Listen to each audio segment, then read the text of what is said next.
This entire video that you're gonna watch right now has been edited by this program I'm about to show you. One of the things that I've always hated when making YouTube videos for this channel or doing freelance editing stuff that I've done before has been taking the time to cut silences out from clips. It takes forever and it's like the first step of editing, but this program is gonna automate that process for me. And if you use this code, it'll do the same thing for you. So I'm gonna show you an example clip of something we're going to remove the silences from.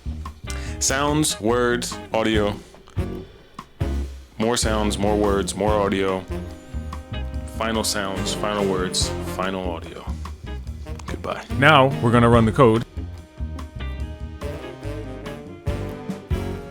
We have an output file generated right here, and if I pull it up and we play it, sounds, words, audio, more sounds, more words, more audio, final sounds, final words, final audio. Goodbye. check it out. That's pretty awesome. So I'm gonna give you a quick overview of the code. It's very short. It's only like 50 lines, so I'm gonna be super fast with this part, but we just have a function here that takes the path to the input file, the path to an output file where it's gonna be saved, and then the silence threshold. So anything below -40 decibels is gonna get cut out and considered silent, and then the minimum length to be considered silent. So anything that's greater than 500 milliseconds of silence is gonna be removed. Okay, so we load the clip, we hold the audio in a separate file because it was kind of hard to work with the audio and the video together. That's what this part does. Here's where we detect the ranges, and I'm using these libraries that I got here from MoviePy and PyDub.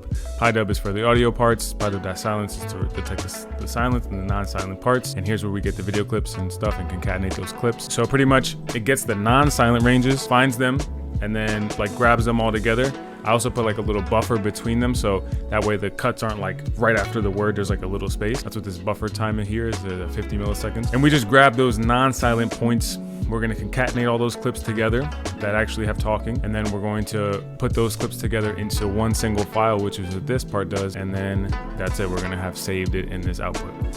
Super easy, simple project, super easy, simple thing, but can be massively useful if you're a video editor. So that's it for the project. It was a lot of fun to build. I enjoy this stuff, so I'm gonna try and do something again next week. If you like the video, give it a thumbs up and subscribe if you wanna come back. And I'll see you again next week. Peace.